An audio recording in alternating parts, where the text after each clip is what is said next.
People in the world measure success by the things, the certificate and the that and that and the other. God does not measure by that. Look at God's measuring rod. My mother used to show it to us all the time. And she would put it there and we would jump that high, and then she'd say, right, now we're going to jump this high. Right, and now we're going to take it this high. She just kept on raising the standard. And we go, oh. As soon as we reach whatever it is, you raise it again. She says, yes, because we're never ever going to attain what God has for us. It'll always be beyond us. So we keep just pressing on to the goal He set before us. That's what's serious. Those are the goals. Those are the goals we ought to be after. Not the goal of what the achievement is. Please look at what achievements are to God, and then look at what achievements are to the world, and see how they differ. I did a course on that, tutorials that I told you about earlier on, called Comparing. And Jamie did the production of it, and we bought lots of pictures and to say, this is your reference. We do understand school, buildings, achievements, trophies, certificate. That's your reference, and this is God's. This is what God says. Look how they differ. Which one are you spending time on? And which one do you want to spend some time on? You know, in other words, well, I actually want the things of the world, and I want my child to achieve, and I want my child to be accepted, and I want my child, oh, okay, something wrong with that. I want this for my child, and I want, what does God want for her or him come into that? That's what we should be asking, is what does God want from me to do for this child that is his?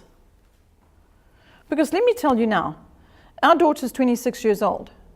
Now, she's a wife now, and a homemaker, and she's serving in Oikos. Does it matter today how far she got in her maths book to God and to her family and to her husband? Is he saying, well, now hang on a second, I'm not sure if I can marry you. I just first of all need to check what your certificates are. Show me your portfolio. No.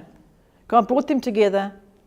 He picked the absolute perfect person for a daughter that had all kinds of special needs and considerations, and God handpicked the man for her to partner with her for her life. Absolutely incredible story. Now, what matters about the two of them? Does it matter what qualifications Bruce has got or hasn't got to be able to serve the Lord? What matters is that their lives are surrendered, and that they say, here we are, God. We are nothing. We are just empty vessels, and here we are to serve you. But what if those same people said, I got this in matric, this was my results, and I got this degree, and I've got this degree, and you know, and that's what they spoke of. They spoke of themselves and their achievements and their awards. Because I want to ask you, when you got married and your children, and how many people in your adult life have asked you what your matric results were?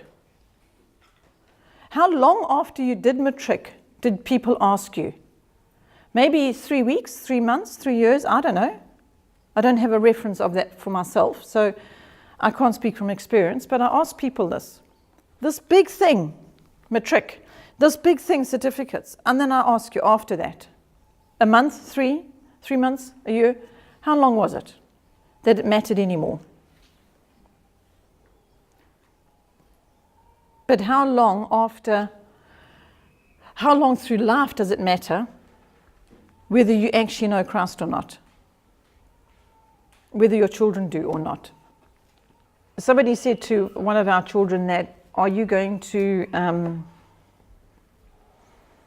what are you going to become? Because if you don't get your certificate, you won't become anything. So they came to me, I think it was Missy, and she said to me, I don't know what they mean, you can't become somebody if you don't have a certificate. What does that mean?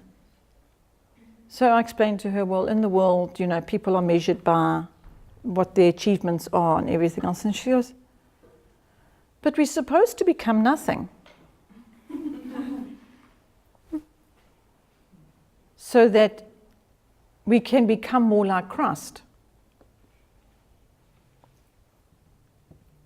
So, job done. Not so? Where's the fruit? What does the fruit look like? What kind of fruit are you after? Are you after the fruit of the world, where you can say that your child is doing better than another, or that it got this trophy or this award? And because even those trophies and awards that you might have a cupboard full of, they're not going to be of any significance in the adult life when that person's trying to be a mother or a father or a wife or a husband. Are they? Or do well in business. Give glory to God. Well, your business is doing so well. Yeah, well, I've got this skill, and yeah, I got that certificate, and I went to college, and I got a B, this and that, and that's why my business, I really know what my stuff. Strut, strut, strut. Proud, proud, proud. Fall somewhere in life, because that's what the word says. The proud will fall. Or you've got this humble guy that goes, and sure, he's doing so well. I can think immediately of a young man that was Oikos, home educated his whole life, started its own entrepreneur business. You ask him about his business. They're doing very well. Does he go, oh, yeah, no, I know, it's because, I went on this course and I went to college even though I didn't have a matric, and I got in and I was the top student. Those are all the facts, by the way. He went from home education, Oikos, straight into doing some or other electrical engineering or whatever it was. And he got in and he top student and all the rest of it. Those are facts, but you don't hear him saying that. What you hear him doing is giving glory to God. Oh, well, the Lord looks after us, and, we're really grateful, and that it's only His enabling and His doing, and He's sending the people to us. And we have such a ministry at the moment because we're working on this one guy's house where we need to such and such and such, and it's such an opportunity because he doesn't know the Lord. That's the testimony. Is that the kind of man you want your son to be? So, how's that happening? How is that happening? Why spend the day doing school at home? Why? You don't know what's coming tomorrow. So what have you done today? What have you done today that matters to the Lord right now? Because I'm going to take it a guess here that I don't know where all your children are, but I'm presuming you've seen to their learning. Maybe. If they're at school, they've been educated. If you've dropped them at school because you're not home educating yet, they've been seen to their learning. Have you prayed with them? Have you read His word to them before your day began? Did you take care of those things first? Because those are the things that matter to God, and that's what's going to matter to Him tomorrow and the next day and when they're adults. That will matter to Him.